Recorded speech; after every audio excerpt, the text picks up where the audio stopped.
Analytics Funners, we are making the tutorial of different analytical technologies such as Tableau, Python, Alteryx, R, SAS, SQL, VBA and Excel. So if you are interested in any of them, subscribe our channel to get instant notification in your feed. Hello Analytics Funners. In this video, we will learn about if statement in Excel. So now we are on the Excel and we will implement if statement here. So we have the student list. There are 6 students: Ramesh, Sudhir, Abhishek, Priyanka, Mohan and Raju. And they gave a test in their school and these are their scores respectively. And the passing score is 40 and we are told to compute the result. So if any student has scored greater than or equal to 40, then the result should be pass. And if any student has scored less than 40, then the result should be fail. Okay, so let us implement if statement in this particular scenario. We will write equal to if and we'll start the bracket. So we have this pop-up as you can see here, and it has 3 arguments.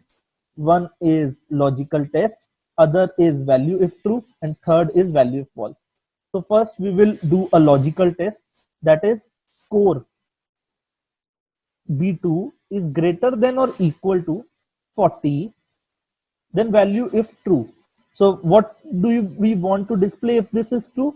We want to display pass. And please note that pass is a text, so we have specified it in the quotes, comma. So now we need to specify the third argument, value if false. So if the score is less than 40, then what do you want to display? You want to display fail. And then close the bracket and hit enter. So we have this result pass, and now we can drag this result to the very bottom. And now we can see Ramesh 73, he has passed the examination. Sudhir 80, he has passed the examination. Abhishek, he is on the 40. Okay, he has also passed the examination because the condition is greater than or equal to. But Mohan and Raju has scored less than 40, so they have failed in the examination. Okay, we can make this formula dynamic also. Okay, right now it is 40, but what if passing score is 50 and we want to change the passing score from here, such as 50, and this result should update automatically. Okay, so how to do that? We will link this 40 to the L1 cell. How we will do that? I will erase this 40 and I'll write L1 here. So if B2 is greater than or equal to L1, okay, and I need to fix this by pressing F4 on your keyboard, or you can type $ in front of L and in front of 1 and hit enter and again drag it. Okay, if you increase the passing score to 50, so remember now Abhishek is passing the examination, but if the passing score is 50, we can see that Abhishek has failed in the examination. So right now the formula is dynamic in nature. Okay, and again I will switch it back to 40. I would like to show you another way of implementing the same if statement.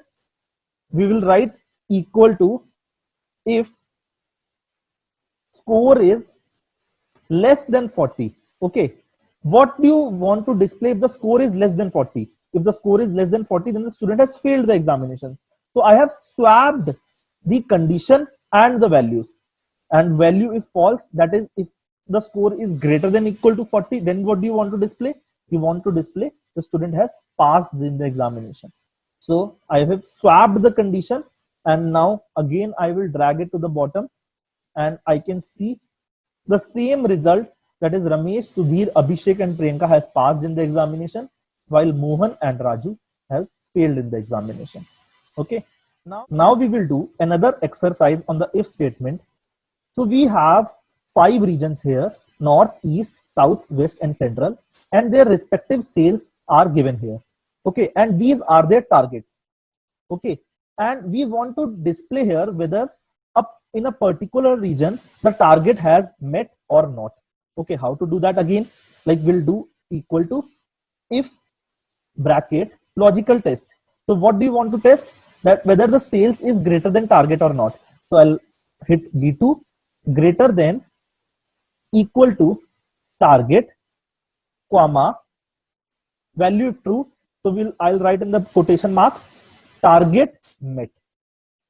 I'll again hit comma and value if false. So if B2 is not greater than equal to C2, that is target, if sales is not greater than equal to target, that means the target is not met. I'll write target not met, and then I'll close the bracket and hit enter. And I'll drag this target met to the bottom by clicking on this plus icon here. So see that how I have dragged it. Like there is a small square and I've hit on this plus icon, double click on this plus icon, and it will fill to the bottom. Or the another way is to drag it to the bottom. So we can see here is that for the northern region, sales is greater than target, so target is met. Eastern region, sales is greater than target, target is met. But for the southern region, sales is 4,500 and the target is 25,000, so target is not met. Okay, so this is how you implement the if statement. In the next video, we will explain the nested if statement, where you want to display more than two results. Like in both the exercise, the final value falls in the two labels, that is in this exercise target met or target not met, and in this particular exercise the result is either pass or fail. But if you have more than two labels, so you will use a nested if, and we will see the nested if in the next video. So stay tuned, analytics funners. Analytics funners, we hope that you have enjoyed this video. Drop a like to motivate us and share this video with your friends, and don't forget to subscribe our channel to get instant notification in your feed. To enroll with us, register here on this particular link or contact us on our WhatsApp number 88600 85250. Also, you can leave a comment in the comment section here, and you can also tell us any other video you would like us to create next. Thank you, analytics funners. See you in the next one.